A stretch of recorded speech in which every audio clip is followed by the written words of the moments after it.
Check this out, y'all. This is the '92 Plymouth Laser, all-wheel drive, 59,000 original miles on it, about 6,000 miles on the rebuilt motor. It's 356 to the wheels and 302 to the crank.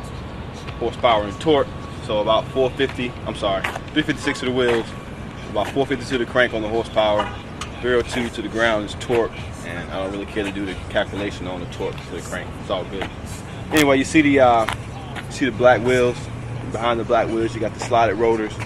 You got Hawk brake pads in the front, and just ceramics in the back.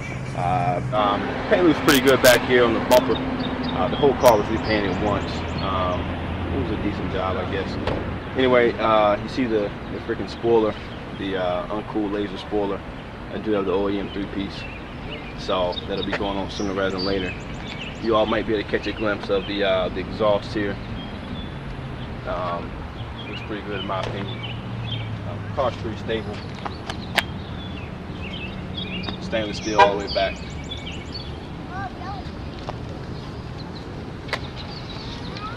The original verbiage on it, 20 cam 16 valve, and it's got the all-wheel drive still on the side, and the turbo and the intercooler. I kind of think that's kind of cool the way it looks. We're gonna move around here to the front, and I'll show you all the front mount, of course. Slow Boy Racing's front mount, intercooler setup, and I'll show you all the hood, how it's kind of peeling a little bit.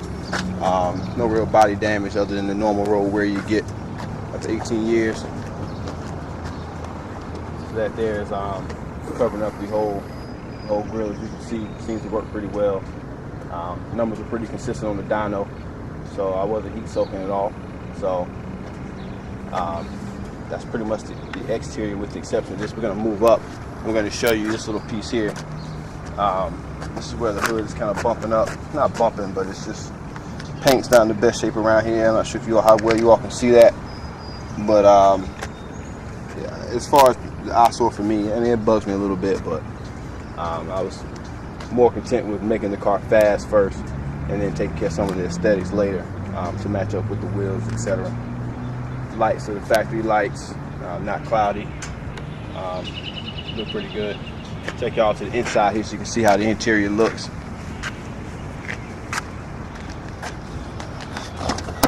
See, you got the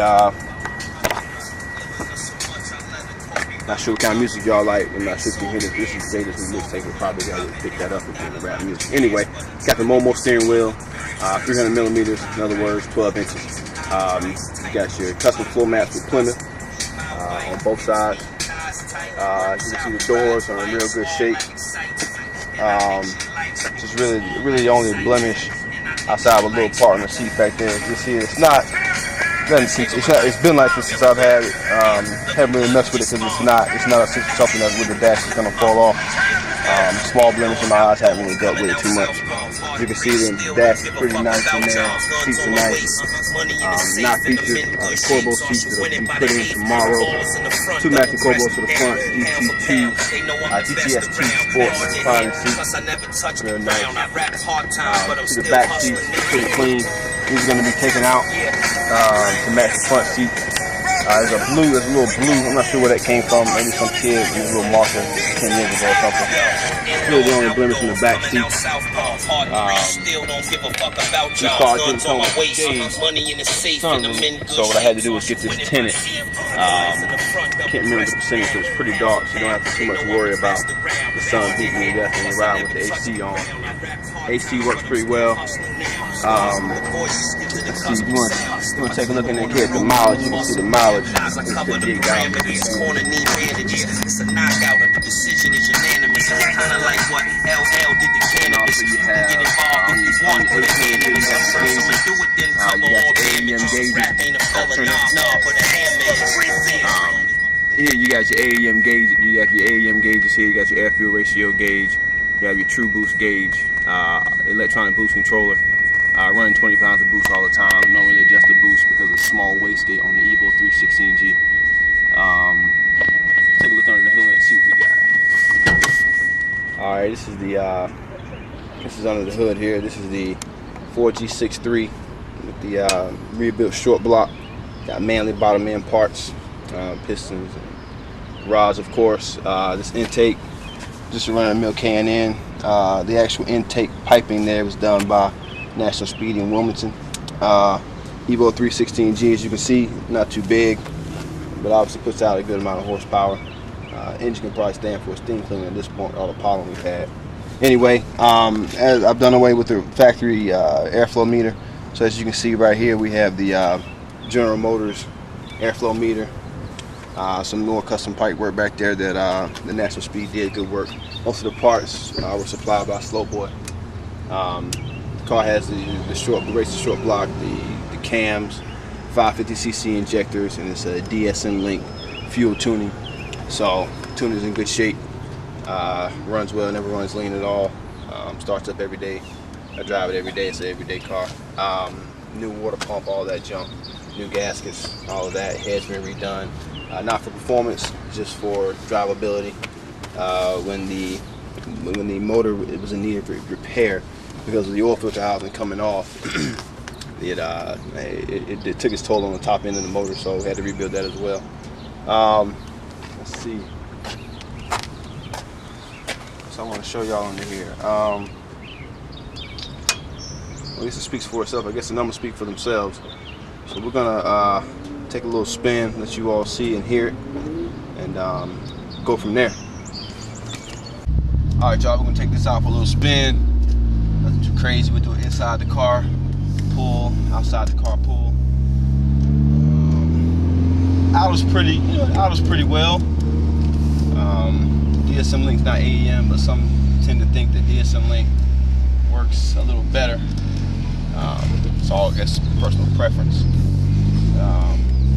It's got a tile blow-off valve, so it has a tighter sound. It's not the psh. It's a tighter, more controlled blow-off sound. I'm sure a lot of you guys have heard it. Big deal.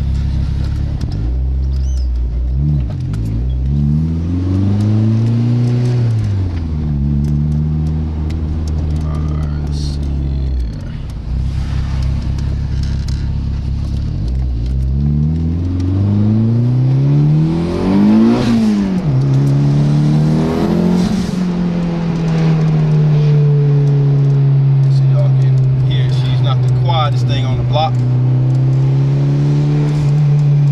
Might be able to hit a blow-off valve in the background there. Right here to the street.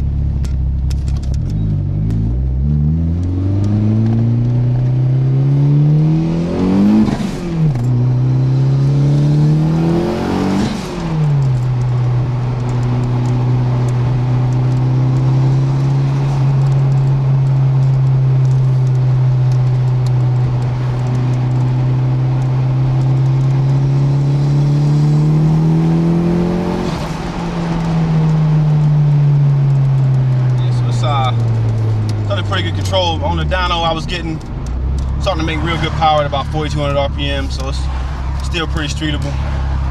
Obviously the reason behind the 4G, the Evo 3 turbo as opposed to something really big, it can make a lot of horsepower, but it's all in the personal preference, whatever you want to make.